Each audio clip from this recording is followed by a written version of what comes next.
يأكلون الربا لا يقومون إلا كما يقوم الذي يتخبطه الشيطان من المس ذلك بأنهم قالوا إنما البيع مثل الربا وأحل الله البيع وحرم الربا فمن جاءه موعظة من ربه فانتهى فله ما سلف وأمره إلى الله ومن عاد فأولئك أصحاب النار هم فيها خالدون يمحق الله الربا ويربي الصدقات والله لا يحب كل كفار أثيم. آیت 275 سورت بقره.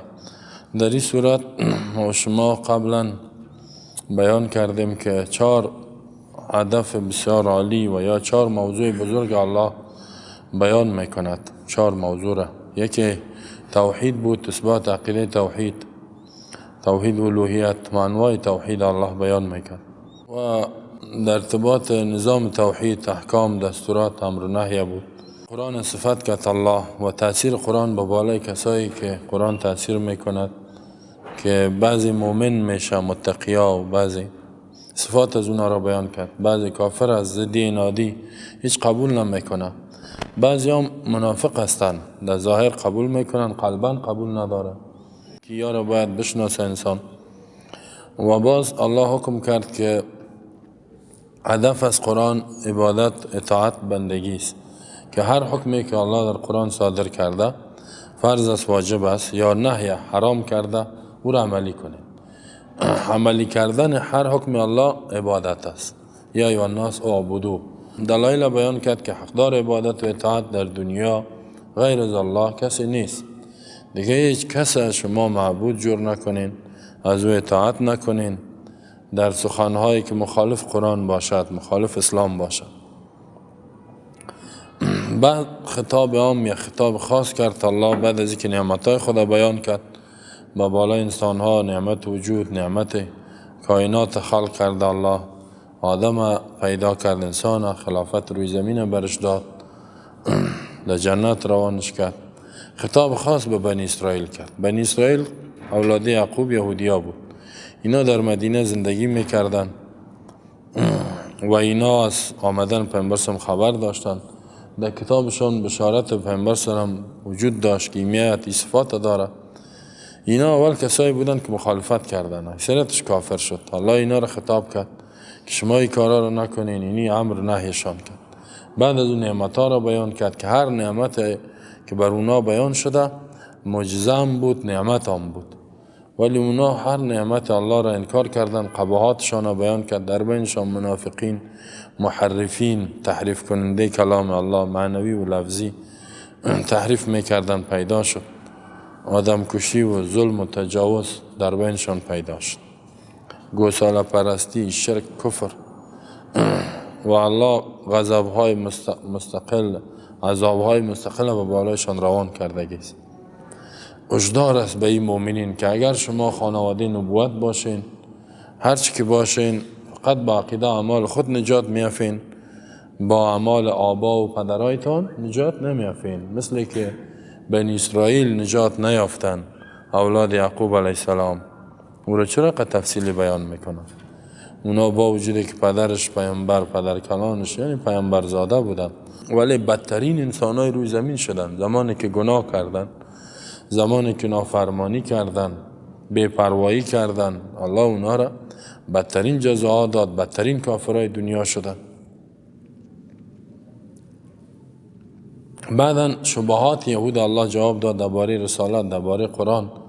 این که قباحات خباثاتشان تکفیر کردن یک دیگر رو تا اینکه واقع ابراهیم علیه السلام. ابراهیم علیه السلام چون که یک پیامبری بود که هر دین خدا به او منسوب می ساخت، مشرکین شرک میکردن، میگفتن در دین ابراهیم نیستیم. الله ایره رد کرد که ابراهیم بیت الله را جور کرده، علیه شرک مبارزه کرده، هر حکم الله را عملی کرده. شما چه قسم از پدرایتان، اگر پدرای نبیتان اطاعت میکنین، اونا خوی قسم نبوده.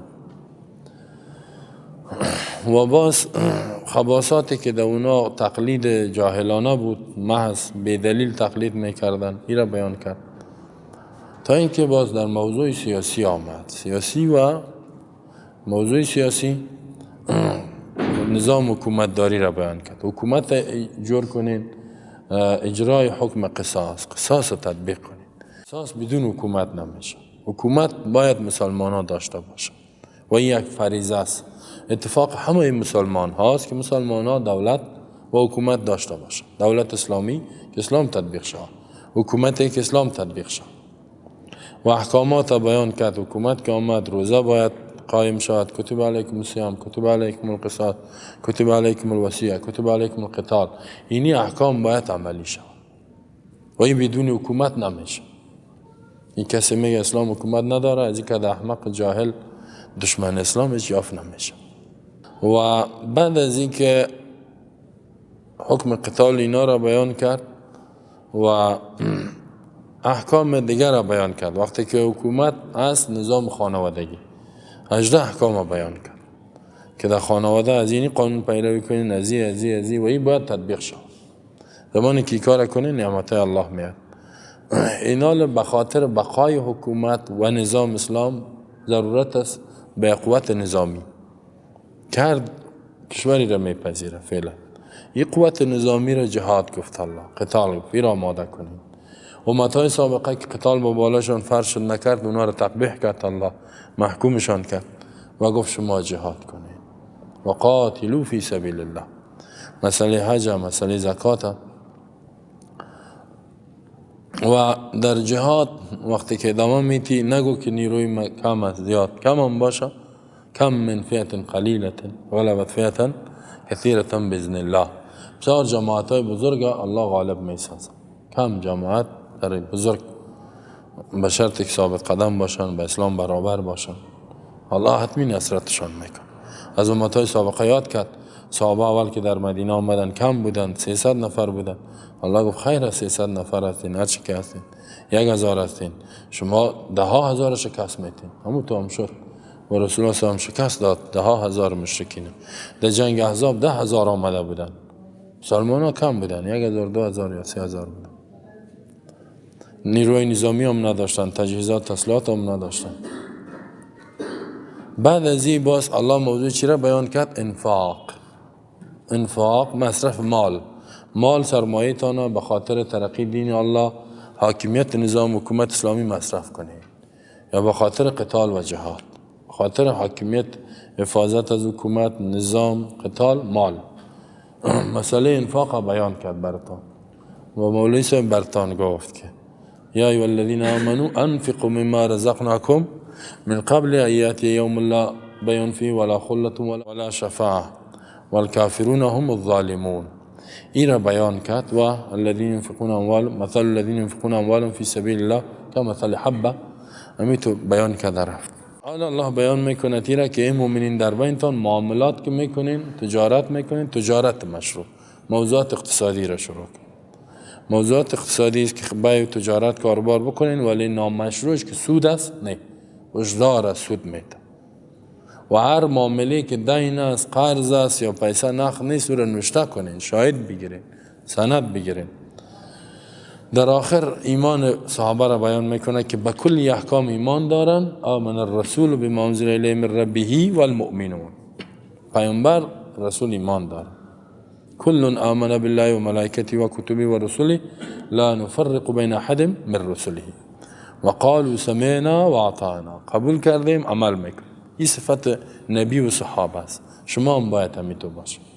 اگر در تطبیق اسلام کدام گناه میشد، خطا میشه، اشتباه میشه، فراموشی میشه، ربنا لا تؤاخذنا ان نسینا و اخطانا ربنا ولا تحمل علينا اسرا كما حملت على الذين من قبلنا ربنا ولا تحملنا ما لا طاقة لنا به واعف عنا واغفر لنا وارحمنا انت مولانا فانصرنا على القوم الكافرين.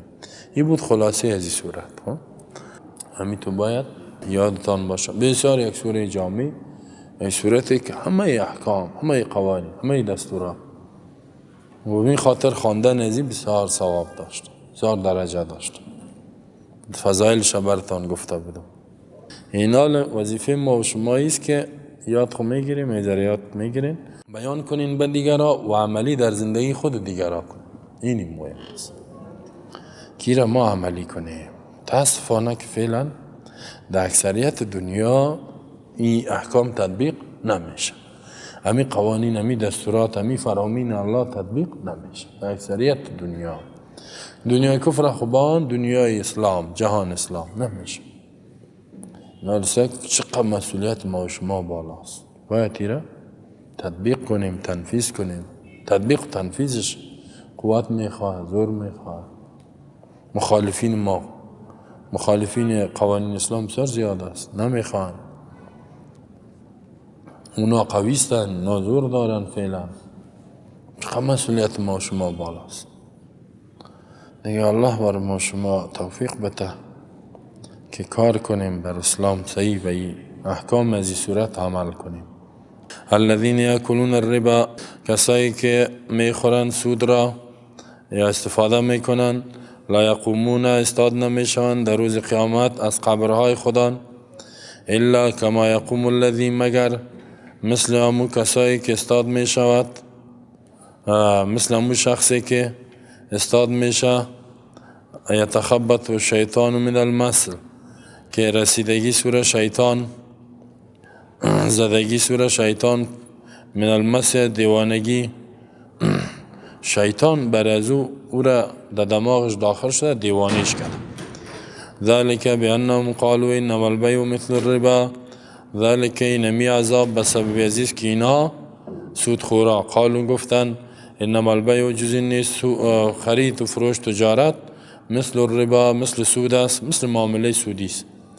و احل الله البيع و حرم الربا، در حالی که الله حلال کرده البيع، خرید و فروش را، و حرم الربا، حرام کرده سود را.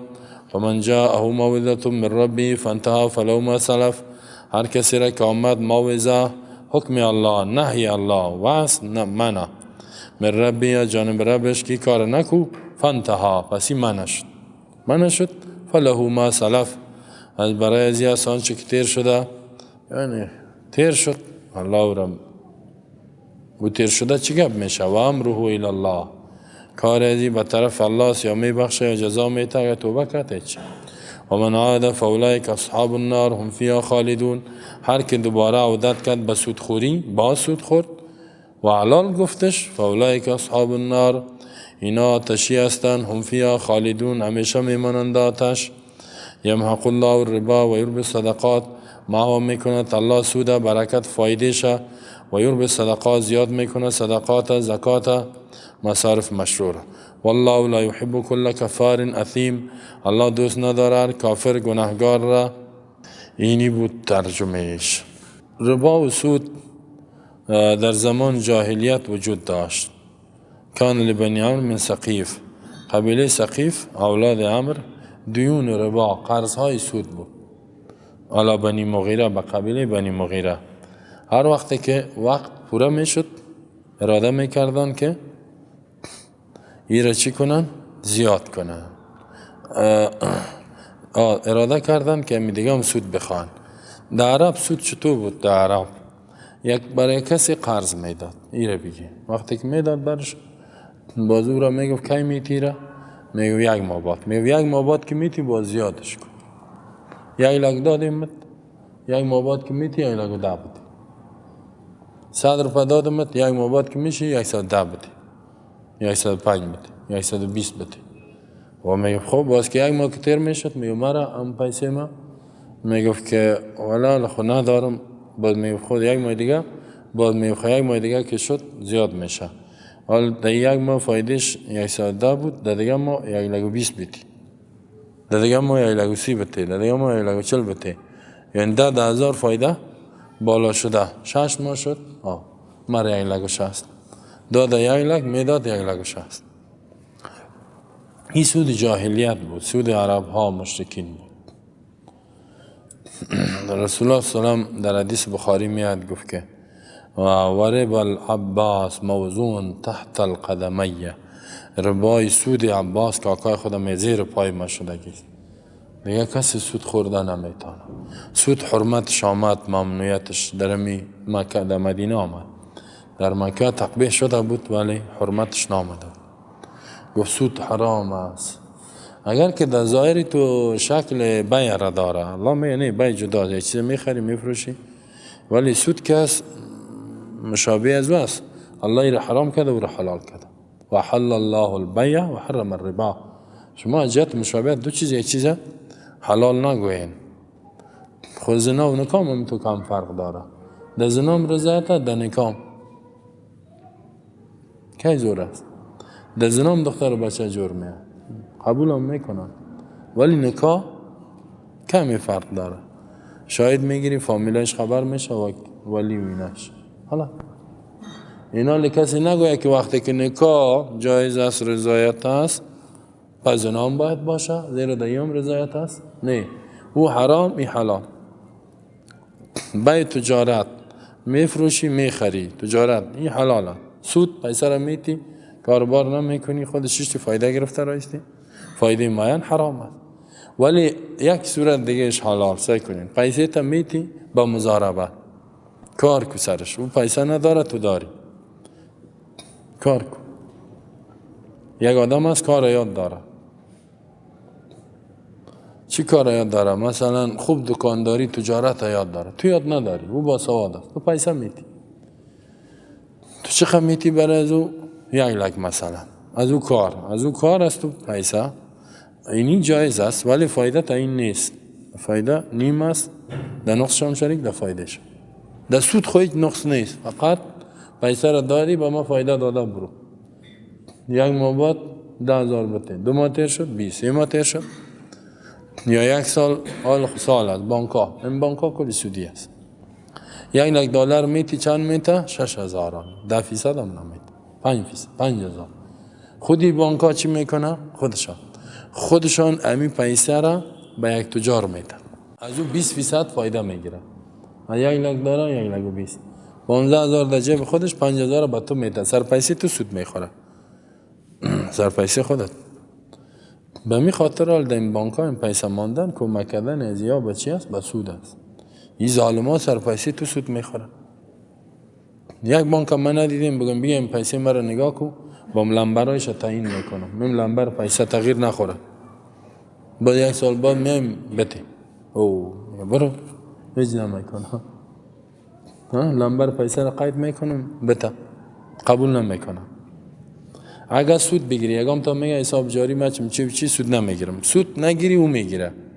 بگیری خواهنوز خوب برای خودت فایده نه، که نگرفتی برای دو چند فایده. زیرا او خود از او هم از 20,000 از او سود گرفت، برای تو هم هیچ نمید. اگر نه بگیری خودت اون 20,000 از او سود گرفت، 5,000 شبه تو میده از 1 لک دلار نه یا 1 لک افغانی. اینا این بانک ها که از کلش سودش در توسط این مردم پیسه مردم میچنه. تمام نظام سودی هم میتونه.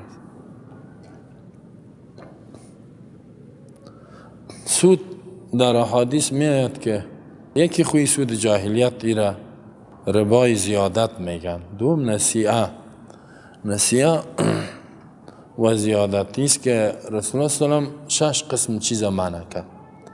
در حدیث بخاری اینا میاد: الذهب بالذهب والذهب والفضة بالفضة والحنطة بالحنطة والشعير بالشعير والتمر بالتمر والملح بالملح فمن يدا بيد مثلا بمثل سواء بسواء فمن زاد او استزاد فقط 4. یک حدیث دیگه اینطور است مشابه: لا تبیعوا نفرشین الذهب بالذهب، طلا را در بدل طلا، ولا الورق بالورق، نه نقره در برابر نقره، ولا الحنطة بالحنطة، نه گندم در برابر گندم، ولا الشعير بالشعير، نه چی را؟ جو در برابر جو، ولا التمر بالتمر، نه خرما را در برابر خرما، ولا الملح بالملح، نه نمک در برابر نمک. نفروشین الا مگر بفروشین. چه قسم بفروشین؟ مثلا بمثل، یدن بیدن، سواء بسواء، برابر. یعنی همون جنس میفروشی را همون قدر که طلاس همون زیاد نه، زیاد نکنی. مثل با مثل باشد و ید دست به دست باشد. مثلا یک کسی 1 پاو طلاس میاد که هست 1 پاو بگیرش، میتا با او دیگه طلا میگیره. اگه این طلا عربی سو طلا هرچی که هست 1 پاو میتا از او میگیره، نیم پاو یا چیز کم. امی سود شد. این معامله حرام است. کم زیاد کن. به خاطر که چی است؟ فرق میکنه نه طلا جنسش. طلا است حالا. یک چیز است. ایره که معامله بدل میکنی باید مساوی باشه. یا اگر یک کسی آل داد میگه امی قتلا یک پوا با من یک ماباد بده، باز هم حرام است. به خاطر که این نصیحه شد یدن به یدن نشد. زیرا یک ماباد با تغییر میخوره، فرق میکنه. این مساوی با مساوی باشد آنه صحیح جایز است. اگر طلا را میتی نقره را میگیری، یک پاو طلا 1 کیلو نقره صحیح است. ولی دیگه هم شرط است که دست به دست باشه، چیز نباشه، آینده نباشد که فعلا میتونم 1-2 ماباد بده، اینطور نباشه. حالا ببینین که چقدر معاملات میشنه کم زیاد. رایش میگه اگم تا میگه من این طلا رو تبدیل میکنم، این طلا رو تبدیل میکنی ایراد بفروشش، باز پیسش بگی برو دیگه بخر. این یک راست. میتونه که ایرا میتی او را میگیری، ایرا زیاد میتی او را کم میگیری. یک چیز دیگه ای که گندم است. گندم خوب خراب است. نه یکم تو من گندم تخمی یک سر میتا تخمی 2 سر میگیره دیگه گندم هم تخمی است، خو کمی فرق داره. اینمی حرام است، اینمی سود است، ممنوع است. این مساوی باشه. اگر میخوایی که تبدیل کنی باید به جو تبدیلش کن. 2 سر جو بگی، جواری بگی، برنج بگی، دیگه چیز برنج لوبیا، این تو میشه کم زیاد کنی. جنس که فرق کرد، یک جنس باشه نه. خورما به خورما 3 سر خورما میتونم از این جنس تو از او بته، ممنوع است، نکوی کار، حرام است. خورما را میخوایی که چیز کنی خوب بگیری را بفروش، با پیسش بگی دیگه بخر.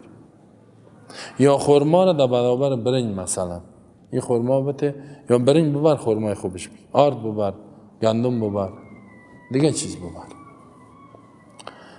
اینمی قسم نمک مساوی بود. خوب اگر نمک خوبی یا کم زیاد شد نامشروع میشه. 6 چیز بیان کرد رسول الله صلی الله علیه و طلا، نقره، در وقت طلا پای درهم دینار بود نامش، نقره درهم بود دیگه، گندم، جو، خورما، نمک. همین 6 چیز. طلا، نقره، تبدیل زینا، گندم، جو، خورما، ششم چی بود؟ نمک. همین 6 چیز، اشیاء 6 دیگه شا بیان نکرد. عمر رضی الله عنه میگه که رسول الله صلی الله علیه و میگه دنیا رفت. قد قال امیر المؤمنین عمر ثلاث، 3 چیز میگه بود. وددت تو که من دوست داشتم ان رسول الله صلی الله علیه و عهد الینا، که پیامبر صلی با ما بیان میکرد، را تعهد میکرد، فیهن عهدا، این تو یک بیان میکرد ننتهی الیک، ما با اون منتهی. خوب واضح میشه. الجد و الکلاله، یکی میراث جد، پدر کلان. این کلاله یک کسی که میمره اصول و فروع نداره، نه پدر مادر داره نه اولاد داره، اینی رو بیان میکنه. و دیگه ابواب من ابواب ربا، دروازه های ربا.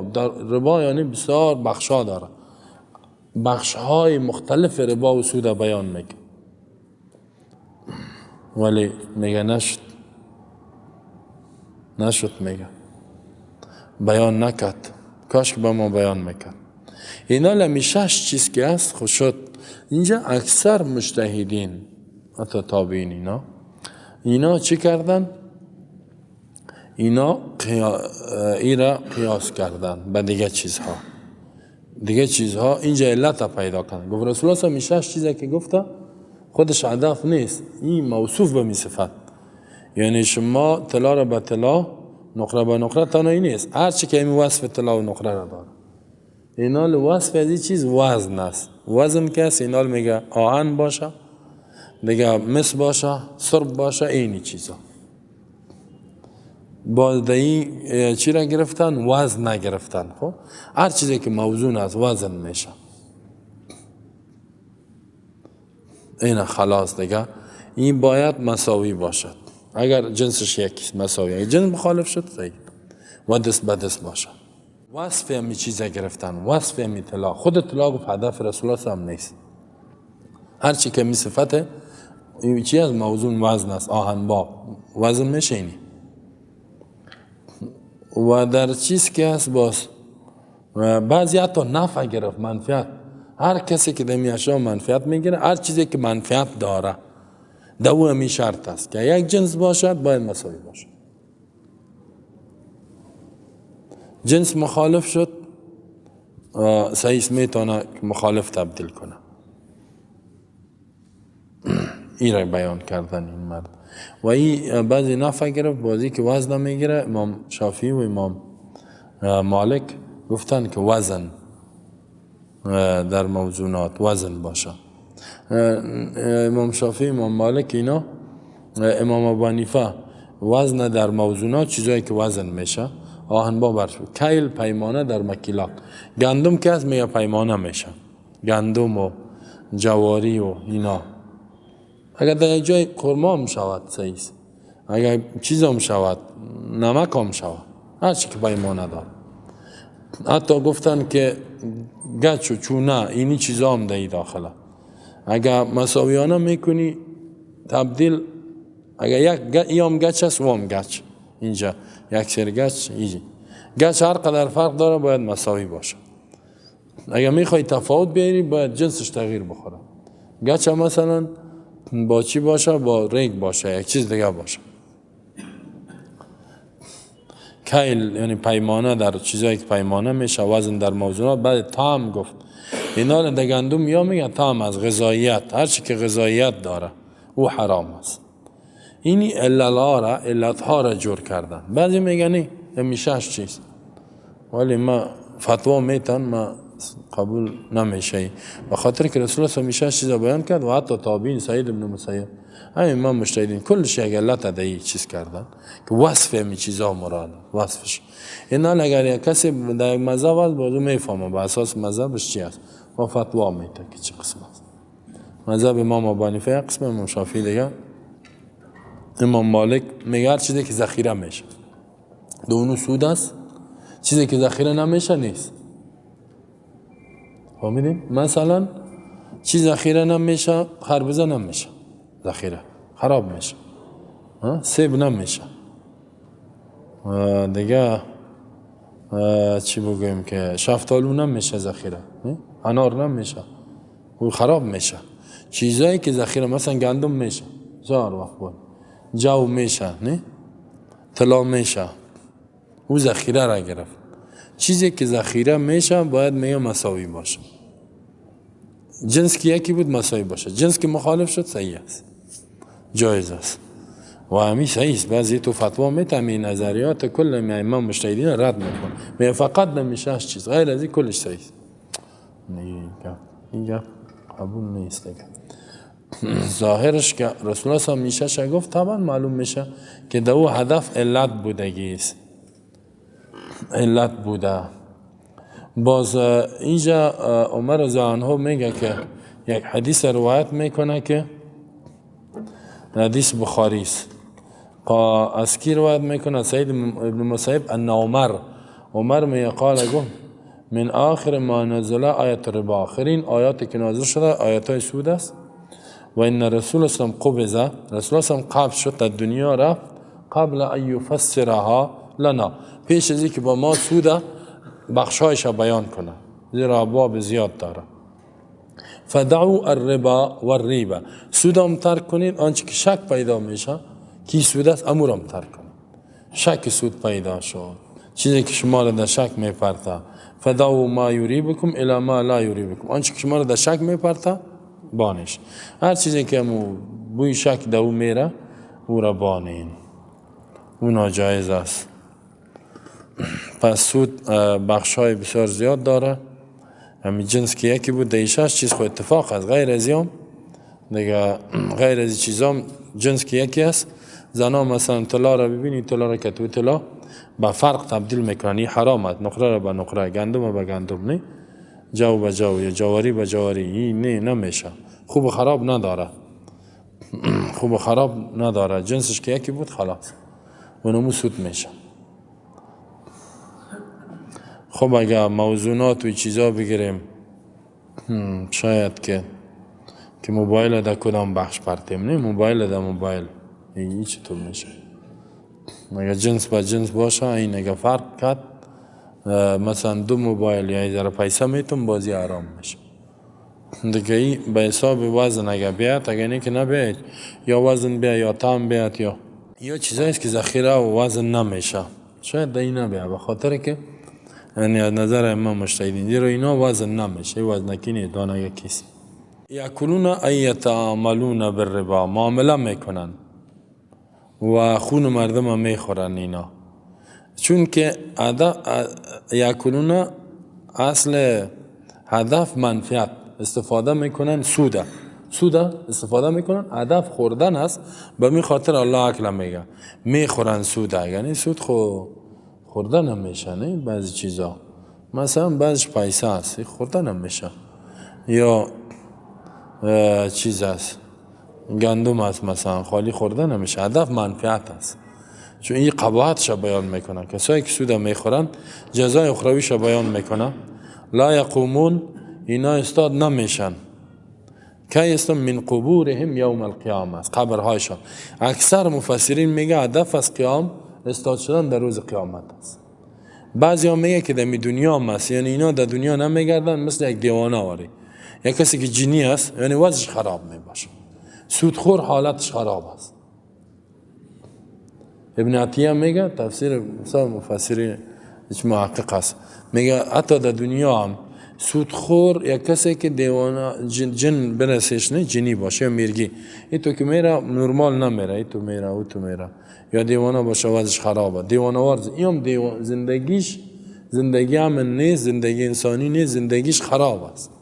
تا در دنیا میگم اینطور است، ولی اکثر میگه نه، لا یقومون استاد نمیشن در روز قیامت از قبرهایشان الا کما یقوم، مگر مثل قیام الذی، آن شخصی یتخبط الشیطان که رسیدگی سوره شیطان من المس، از مس. خبط چی را میگه؟ زدن علی غیر استوا، یا کسی را میزنی برابر نباشد، یک بغله، مثل خبط البعیر الارض، مثل که شتر پای خود در زمین میزنه، خب چیز شتر هم تو پای خود میزنه در زمین، و یک کسی که زیر پایش میکنی دیگه، زیر پای میشه یک نفر، ایرام خبط گفته شده، نمیخیزه در روز قیامت از قبرهایشان همی سودخورا الا کما یقوم الذی، مگر مثل قیام استاد شدن آن شخصی که یتخبطه الشیطان که گردورد کرده ایر شیطان حالتش تغییر داده، من المس، از دیوانگی. رجل ممسوس مجنون میگه دیوانه، به یک کسی که دیوانگی برسه چه قسم میره، ایسو میره اوسو میره، گپای گردورد میزنه. یا کسی که جنی باشه، جن بگیرش، میرگی باشه، اینو میتو گردورد میره.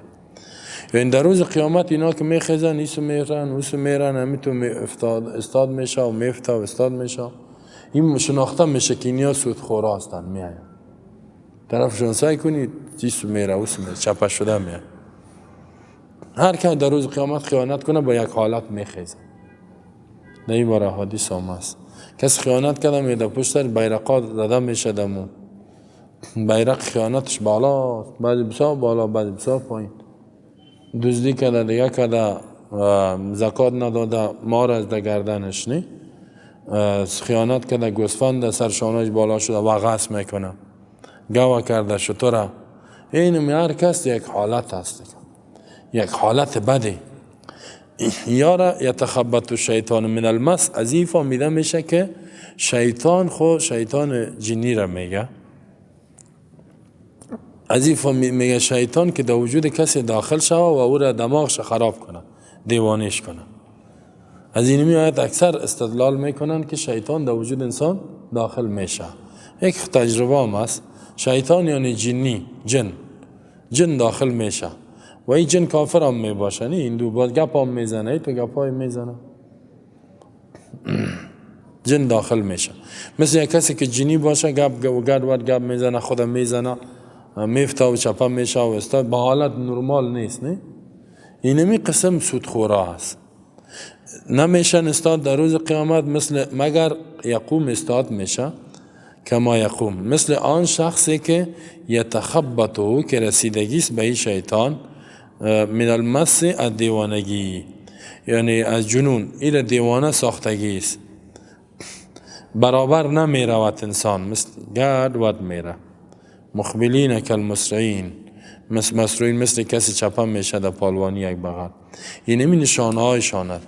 الله میخواه اینا رو رسوا بکند، سودخورا را در روز قیامت حالتشان بسیار خراب می باشه.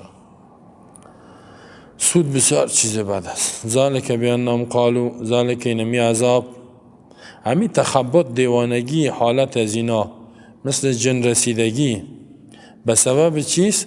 بانهم، به سبب ازی که اینها قالو گفتن انما البیع مثل الربا، یعنی حلال دانستن اینا آن چیز را که الله حرام کرده. چی گفتن؟ الربا کالبیع، ربا که است، بیع که است مثل سود است. چرا حرام باشه؟ یعنی بیع هم خرید و فروش است، فایده است، میفروشی فایده، در سود هم فایده است، پس چرا او حلال یارم؟ حتی بازی بدبختا یک تشبیه مقلوب میکردن، یعنی سرچپه تشبیه دادن. اینا گفتن بیع که حلال است به خاطر سود، چون که سود حلال است. انما البیع مثل الربا، باید تو میگفتن انما الربا مثل البیع، سود مثل خرید و فروش است. اما اینا سرچپه گفتن نه، انما البیع مثل الربا، بیع مثل ربا است. ربا در لغت به معنی زیادت گفته میشه، چون که اینها زیاد میکردن، امو ربای قرضه که بود او را زیاد کرده میرفتن. این بسیار در بینشان مشهور بود. رسول الله هم دیگه چیزا را هم باز بند کرد، مثل که قرآن میگه یا ایها الذین آمنوا لا تاکلوا الربا اضعافا مضاعفه، ای مومنین نخورین سود را چند شده. اضعافا مضاعفه چی بود؟ عادت مشرکین نمی بود که یک لگ مثلا در این ماه میداد، میگفت 10,000 آخر ماه بده، یک لگ ده که در آخر ماه نمیداد، دیگه ماه که میشد دیگه هم زیاد میکرد فایدهش زیاد، در این ماه ده دیگه بده، یا 15ش میکرد، یا مثلا در این سال آخر سال 10 بده، در دیگه سال اگر ندادی با 15 بده، در دیگه سال با 20,000 بده. این تو زیاد کده میره. پس اینا الله میگه چرا اینا مثل دیوانه ها جن زده میرگی زدگی از قبر میخیزه؟ کسی را که میرگی گرفته جن گرفته، چرا؟ به خاطر که اینا میگن انما البیع مثل الربا، بیع در حلال بودنش مثل چیه؟ سود است. این هم حلال و این اصل کسی که حرام حلال بگه کافر میشه. بیع حلال سود حرام، اینا گفته این مثل ازوست، مثل که براتون گفتم نه زنا. به می خاطر کافرها زنا را جایز میگن، خب سود هم جایز میگن. سود مثل چی است؟ بیع. همیان در کشورهای اروپایی، غربی، امریکایی، استرالیایی، سه قاره استرالیا، امریکا، اروپا و هم بسیار کشورهای کفری دیگه، روس این طرف هم میتونه زنا را جایز میگن. زنا میگن جایز است. زنا به نظر اسلام امیر رضایت راضی بودن مرد و زنی که نکاح نکرده و استفاده جنسی کنه، یا دو بچه و دختر، این زنا میگن. اینا چی میگن؟ میگه در نکاح رضاست، در کشورهای غربی میگه آنچه که حرام است باز زنا نمیگن، او تجاوز جنسی میگن. میگه تجاوز جنسی است تجاوزی که بزور یک مرد میگه دختر را تجاوز کنه، اینی حرام است. بزور یک مرد دیگه مرده، این حرام. برزا باشه. لواطت هم برزا اونجا جایزه. لواطت خواه است، حتی حال قانونیش کردن. زنا هم قانون است. که باز بگوی فلسفه میگه برات، میگه خود نکاح چیست؟ میگه در نکاح رضایت است، قبول کردی؟ قبول کردم. یک تا شاید اینجا میگه قبول شده، یا هم بازیست ما این مرد قبول کردم مایره. صورتش مشابه است، نه؟ مثل که در بیع میفروشی فایده، در سود هم فایده است و صورتش مشابه است. الله میگه اینا کافر شده که میگن انما البیع مثل الربا، سود مثل خرید و فروش، تجارت مثل سود است. این نهایت قباحتشان بیان میکنه. عوضی که بگوین که سود مثل بیع است؟ میگه نه، بیع که حلال شده به خاطر که فایده سوده، مثل سود. و حل الله البیع و حرم الربا، در حالی که این جمله حالی است، الله حلال کرده بیع را، خرید و فروش، دکانداری، تجارت، و حرم الربا، سود حرام کردگی است. و تو که میگی سود مثل بیع حلال است، تو از پیش خود حرام چی کردی؟ حلال کردی، کافر میشی، بیدین میشی، از ایمان میبرایی. الله بیع را حلال کرده زیرا دهی تبادل منافع است. سود چرا حرام است؟ زیرا دهی ضرر محض بر فرد، بر جامعه. گوشت و مردم ای مردمی سود خورا ظلم میکنن. سود ضررها داره که اگر که دا حدیث آمده، اینجا حدیث هم بیان کرده ابن کثیر و دیگرها که الربا 73 بابا، ربا 73 بخش داره. با چی میگه؟ چند بخش داره؟ 73. از عبدالله بن مسعود یک حدیث روایت شده، امام حاکم رو روایت کرد در مستدرکش. بعد میگه ایسرها، آسان ترین گناهش این که هر رجل امه، این که یک مرد با مادرش نکاح کند. این قاسیانه، یعنی آسانش. اگر با مادر میگه نکاح کنی گناهش کم است، ولی سود گناهش بالاست. خب ولی اینی احادیث دیگه حدیث است که ابو هریره روایت میکند، ابن ماجه آورده، در ربا 70 جزء، 70 بخش دارد، 70 بخش. ایسرها این که رجل امه، آسانش است که مرد با مادرش نکاح بکند. امام احمد ابن حنبل با حدیث دیگر آوردگی است، میفرماید که یاتی علی الناس زمان یکونون فی الربا، یک زمانه میاد که مردم سود میخورن. میگه رسول الله صلی الله علیه و آله اینی حدیث صحیح است که سود میخوره. باز قال قیل له الناس كلهم، بر رسول الله گفته شد کل مردم میخوره. قال من لم یاکله منهم ناله من غباری، اگر سود نخوره غبارش میرسه. این حدیث صحیح در بخاری است، غبار سود میرسه، گرد غبارش به این میرسه. حال راستی همی تو شده، همی بانکا سودی است و معاملات سودی است و گرد غبار سود میرسه. خب ولی اینی حدیث که کسی با مادر خود نکاح کنه کم از گناهش سود زیاد است، این حدیث اختلاف است، محققین ردش کرده. اگر که بعضی ها میگه که صحیح است، خب بعضی ها میگه صحیح است، اختلاف است، ولی سندش قوی نیست. من که ذره دیدم ضعیف معلوم میشه، به نظر من ضعیف بود. اکثر علما محدثین ضعیف گفتن و ردش کردن. یعنی زنا جرمش بالاست، یکی با مادر خب یکی جرم بالاست، نفس زنا جرمش از سود کردن بالاست. سود خور در کدام صورت کافر میشه؟ که سود حلال بگوید. اگر حرام گفت باز کافر نمیشه ولی گناهگاره. ولی سود بسیار چیز بد است. قرآن اینجا میگه که کسی که سود میخوره جنگ با الله و رسولش میکنه، پسان میخوانه، جنگ میکنه با امر الله و رسول.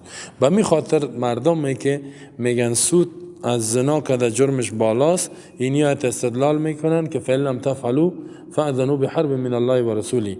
اگر سود ترک نکردین اعلان جنگ بکنین با امر الله و رسولش، یا الله شما را خبر میده که برای در میدان جنگ با الله در آتش رفتن، با رسول شمشیر است، حکومت اسلامی می جنگه با امر سودخوره. اینا میگن اگر یک کسی زنا کنه جرمش کم است از سود کنه، به خاطر که سودخور جنگ میکنه با الله و رسولش. و او که خب میگن که سودخور خاک قبول نداره و خاکش چیزش برآمده بود، این تو چیز در حدیث نیست. میگه خاک زیر سر زمین کشیدش، والله علم دیگه در حدیث وجود نداره و من ندیدیم. کسی دیده باشد و هم به این خاطر باشه که سود خورده، میگه والله علم. در حدیث تو نیست که خاک قبولش نمیکنه، گورش کنی پس میکشش. در قرآن حدیثی نیست. اما سود بسیار گناه کلان است. کافرای را حلال میگفتن. امیال کشورهای سودی را هم برتان بگویم، امریکا و اروپا، اینا دنیا را قرضدار ساختن، توسط سود کشورها را استعمار کردن. یکی از استعمار خطرناک استعمار اقتصادی است. این امیال افغانستان کاملا در تحت استعمار جهان کفر خصوصا امریکا قرار گرفته. یکیش نظامی یا جدا فرهنگی سودیش خطرناک. سودی که قرضه میته، یک کشور چطور میخواه که غصبش کنه؟ قرض میته خودش میاره پیسه را. خوجا حکومت دیگه آقا زور نداره، صلاحیت نداره، 1 میلیارد دلار میاره به نام کمک. میگه 500 میلیون دلار بلای واسه 500 میلیون دلار با عوض. با عوضش که است با سود است، یعنی قرض که است سود است. قرض هر کشور کفری قرضه داد به سود نمیته. این بیخی فرهنگ است میتو. مثل که مادر با یک کسی نکاح کنه، یک طفل خوردش کتیشه است حتمی. اینی طور است. باز 20% سود میگیره. این حال شما همین 500 20% حساب کنین چقدر میشه. کم از کم یعنی 30% میگیره. 20% سالانه حساب کنین که چند میلیون دلار میشه از 500 میلیون دلار. 20% شاید که 100 شود، 100 میلیون دلار سود میشه سالانه یا 50 میلیون دلار. خب اینا فکر کن اگه 1 میلیارد بود دلار برات داد، 20% از اون حساب کن 200 میلیون دلار. خب 200 میلیون دلار اینال افغانستان. باز این 500 میلیونه که بلای عوض است، چی میکنه؟ خودشان در پروژه خود مصرف میکنه. برای حکومت افغانستان اختیار نمیدادن. هر کشور دیگه، کشورهای افریقایی، کشورهای اسلامی غیر اسلامی، خودش میاد در پروژه خود مصرف میکنه، ماشا گم میشه میره، نامش بلای عوض است ولی در جیب خودش میره. اینال ما شما را قرضدار کرد. 13 سال پیش که من وزیر مالیه شنیدم، من بخش اقتصادی را چی میکنم، گفت او شاید دروغ هم میگم بسیار، گفت که افغانستان گفت 800 میلیون دلار قرضدار ده، 600 میلیون دلار 600 میلیون دلار فایده شبیه، یعنی 13 سال پیش. خب حال ما که فکر میکنم افغانستان یعنی 20 میلیارد دلار قرضدار باشه. 20 میلیارد 20% سودش حساب چند میشه؟ شاید 2 میلیارد شاید 1 میلیارد بگیرش. اینال هیچ که دیگه دنیای غرب به ما قرضه نته هیچ. با سال که تیر شد این 20 میلیارد دلار که 1 میلیاردش 1000 میلیون است، چقدر میشه؟ بعد دیگه سال 22 میشه، بعد دیگه سال 24 میشه، بعد دیگه سال 26 میلیارد دلار قرضدار می، بعد دیگه سال 28، بعد دیگه سال 30 میلیارد دلار. اینمی تو زیاد شده. اگر صبح روز ما شما صاحب سرمایه هم شویم، به اندازه حال افغانستان همه قبول نداره که خدا نان بتیم ماش مامورین خدا، حتی بودجه عادی خدا تا بال پورا نکرده. یک بودجه عادی است که خدا نان بته مامور کارگر تا حکومت. دوم انکشافی است. انکشافی که توسط پول خدا کسیر کردی یک چیز جور کنه پیسه اضافه گیره. مثل که ما و شما اگر کار کنیم یک سال باز خدا نان میتیم، نه انکشافی ما رو چی میکنیم؟ یک خانه جور میکنیم، یک اتاقک جور میکنیم، یک چیز جور میکنیم، یا یک موتر میخریم، یک کاری میکنیم. انکشافی. افغانستان بودجه عادیش که مامورین خدا ماش بته تا باله پورا نکرده و ایر از دنیا چی میگیره؟ قرض میگیره و او قرض هم سود داره، مفت نیست. خب اینا رو فکر کو. وقتی اگر ما به این درجه برسیم که بودجه عادی خدا پورا کنیم، باز انکشافی 1 میلیارد دلار اضافه هم بالفرض اگر جور شود، او را باید به چی بتیم؟ به سودش بتیم. 2 میلیارد دلار هم فایده کنیم باید به او 3 هم شود، زیرای قرضه ما زیاد شده رئیس.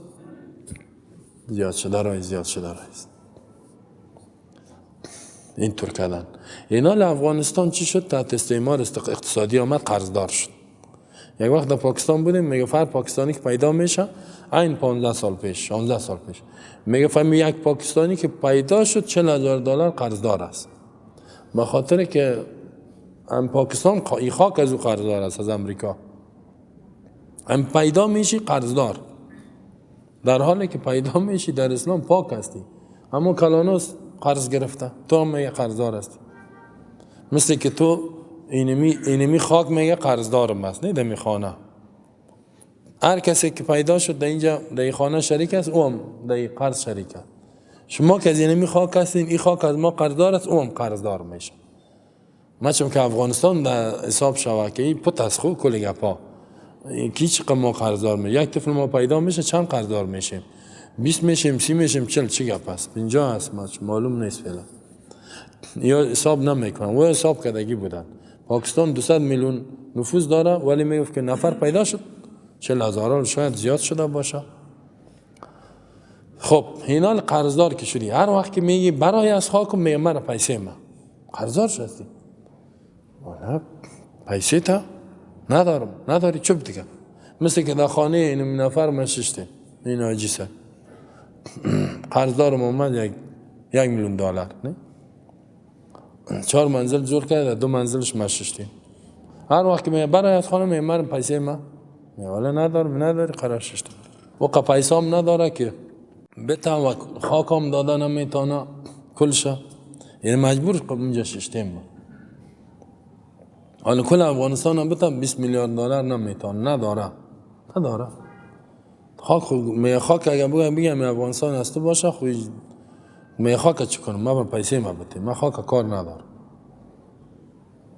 طلا بته نقره بته این پیسه دلار بته نداره این افغانستان اینه میگه قرضدارت خو نیست میگم دفعه که چشم کشی میکنه نه یکی طرف دیگه به می خاطر رو سر ازی پتکم میکنه در حالی که ما قرض نگرفتیم خود ظالما قرض دادن ما قرضدار کردن دیگه که از قرض گرفته یک مثال شما خو اخبار گوش نمیکنین روس که وقت اینجا برآمد 10 سال تجاوز کرد ذات قرض 2 میلیون کش 2 میلیون مایو بیوه کرد 7 میلیون مهاجر شد تکه ما کرد 100 سال ما را نگاه پیشرفت اقتصادی یا 50 سال یا 30 سال ضربه زده.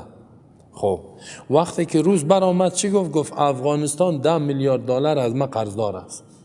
خب آمدی تجاوز کردی خاک خراب کردی گفت نه که ما بم زدیم میکنش مصرف این حساب کردیم با ما را که فرق کرده حساب کردم چطور حساب کردی گفت حکومت افغانستان که ما قرارداد کرد که بیا جور کو خاکه آمدم بعضی آخر زدم جنگ کل مصارف ما حساب کردیم این دو وقت 30 سال پیش 10 میلیارد دلار بسیار پیسه پیش هم نیست 37 سال پیش بسیار پیسه بود این حال میگه 37 سال پیش حال 10 میلیارد 50 میلیارد 100 میلیارد میشه دلار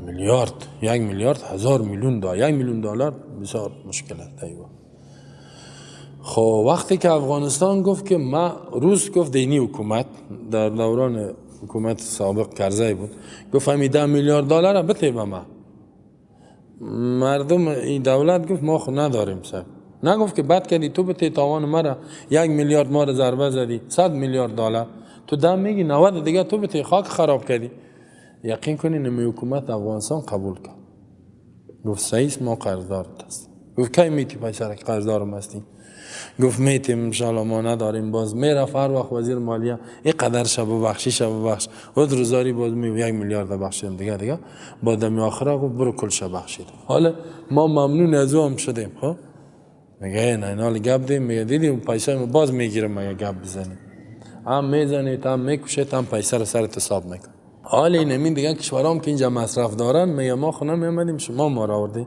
اینا میگه من میرم ما میگم نرو میگه ما مصرف دارم میگه خیر حساب کو حساب کردم میری کلش قرض است حساب کردم و این قرض هم سود داره هر وقت که گفتیش برای میگه من پیسه نداری میگه باش دیگه این یک رایش اینه گپار مردم هیچ نمیفهمه که در این کشور چی تیر میشه خب یک بخش هست خب بسیار یک بخش کوچکش گفت کشورهای افریقایی هم تو یک وقت من تحقیق کردم 20 میلیارد دلار کلش قرضدار است تماما همین کشورهای افریقایی از امریکا قرضدار است اینی تو ترورش کرده خب یعنی اینی تو غلامش کرده قرضدار من میخوایم خانه تو را بگیرم چطور کنم اول قرضدارت میکنم بعد خانه که جای گرفتم با تو مرا کشیده میتونی پیسه هم نداری و صاحب پیسه هم نمیشی بازی تو سیاست سرت کار میکنه که هیچ صاحب سرمایه نشی تا که زنده هستی باید قرضدار باشی این تو جورت میکنه پس این سود بسیار خرابی ها کرده حالی بانک های سودی به ظالما را اگر این بانک اسلامی است بسیار خوب فایده است دیگه است نمیکنن این سود که است کل مردم اینو خراب کرده و بانک ها هیچ نقص نمیکنن سود گرفته میرن اما الله عذاب میارن تو میزنیش این بانک ها را خوب جزا داده و حل الله البیع و حرم الربا، الله سود حرام کرده. فمن جاء موعظة من ربه، هر کسی را که آمد وعظ از جانب ربش. وعظ چی؟ نهی الله برش رسید. موعظه وعظ در لغت به معنی من است. میگه بیا که وعظ نصیحت کنیم، نصیحت امر میگه، وعظ نه، این کار نکو، این انجام بده. هر کسی را موعظه آمد، نهی الله آمد، حرمت سود برش رسید، من ربی، از جانب ربش، فانتها، پس این انسان منع شد از معامله به سود، منع شد، فله ما سلف، از برای از این است آن چیزی که پیش از تحریم بود. یعنی الله ای را تیر شد، یعنی او را از گذشتهش خلاص شد. و امره الی الله، کارش که سود خورده قبلا حرمتش به طرف الله است، یا میبخشش یا عذابش میده. سود حرمتش آمد، منع شدی، گذشته ایچ، الله یا میبخشه یا عفو میکنه، ولی اگر توبه کردی باز حتمی میبخشه. خب من عاده، کسی که بازگشت کرد با معامله ربا، معاملات سودی را کرد و حلال دانستش، فاولئک اصحاب النار هم فیها خالدون. اینجا یک متوجه باشین که یک گپ مذاهب چرا پیدا شد. سعی کن. یک دلیلش اینطور است که یعنی از فهم صحابه کوشش شدی، خوارج و معتزله اونا میگن که اینا قرآن میگه کسی که بازگشت کرد به سود، فاولئک اصحاب النار، اینا همیشه صاحبای آتش است، هم فیها خالدون، و این مردم در آتش همیشه میمانند. همیشه چی معنا؟ کافر میگه رفتن. برای مومن همیشه آتش نیست. از اینجا فهمیده شد که سود یک عمل حرام است. عمل حرام مرتکب شدی، گناه کبیره است، کافر میشی. چرا؟ به خاطر این الله گفت که و من عاد فاولئک اصحاب النار فیها خالدون. معتزله میگه از اسلام برآمد، در کفرم داخل نشده، در بین است، نه مسلمان نه کافر. خب دلیلش اینی میآیت است. و میگن خوارج میگه کاملا کافر شد، سود خود کافر شده، که سود میخوره کافرت میگه، همیشه داتش میمانه. این خوارج میگه. اهل سنت والجماعت ما میگیم که نه، اصحاب النار هم فیها خالدون برای کسایی است که حلال بدانه. چرا؟ زیرا بسیار دلایل دیگه ما داریم، کل دلایل جمع میشه که به ارتکاب گناه کبیر انسان کافر نمیشه. اینجا درباره کسایی است که سود حلال میدانه. قرینه موجود داره. قرینه چیست؟ و حل الله البیع و حرم الربا، بیع خرید و فروش حلال کرده و حرم الربا، سود حرام کرده. حل الله البیع و حرم الربا. ومن عاد ومن جاء موعظة من ربی، وعظ از جانب ربش آمد، منع شد، فله ما سلف و امره الی الله. ومن عاد، کسی که بازگشت میکنه، هم سود میخوره، هم حلال میدانه، بازی کافر شده، فاولئک اصحاب النار هم فیها خالدون. و یک موضوع علمی بود. به می خاطر مردم خوارج میگه، علما میگه کافر نیست. چرا؟ به خاطر که این تو نصوص است، تعویل میکنه. این آیت است میگه، از این استدلال کرده دیگه، تعویل میکنه. میگه او ظاهر قرآن دیده، دیگه آیات ها را فکر نکنه. یا معتزله را چرا میگن گمراه است، کافر نیست؟ خاطر اینید. یعنی یک باریکیست، چرا یک باریکیزی تفصیل زیاد داره، همه قدر بس است که ما براتون گفتم. اینال یکم تا را ببینی و چت او را تکفیر کافر شد. تو یک دفعه بفهم بسیار گپ داره اینجا. ما خوارج چرا کافر نمیگیم؟ اکثر نمیگن. حتی علی رضی الله عنه را پرسان کردن که آیا خوارج کفارن؟ گفت لا. گفت نه. خوارج کسی بود که خود علی را تکفیر کرده بود، گفت کافر شده، حکم تعیین کرده. گفت اهم منافقون؟ آیا اینا منافق هستن؟ گفت نه. زیرا الله را زیاد یاد میکنه. گفت چی هستن اینا خیلی؟ نه منافق نه کافر. گفت اخواننا، برادرای ما هستن، بغوا علینا، بغاوت کردن، باقیستن، تکفیرش نکن. یکم تا چی میگه؟ او خیلی نظر علی بود. علی یکم میگی استغفرالله، انتم ما تکفیرش میکنیم میگه، همین تو خفچایش باد میشه. خب دار تو چه کاره هستی که تکفیر؟ علم ندارن بیچاره. خب اینی باریکی ها را این دیگه بسیار آیت هاست. مثلا یک آیت دیگر هم خیسته کنین، در سورت نساء در بخش میراث میاد. خب آیه خدایی که در قرآن ما آیت 13 سورت نساء، سپاره چندم؟ 4.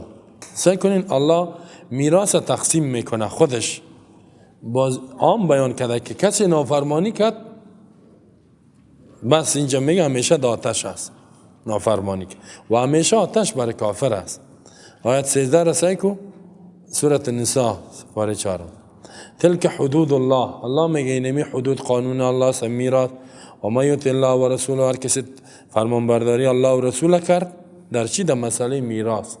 الله تقسیم کرده بچه چقدر، دختر چقدر، زن چقدر، مادر چقدر، کلش گفته.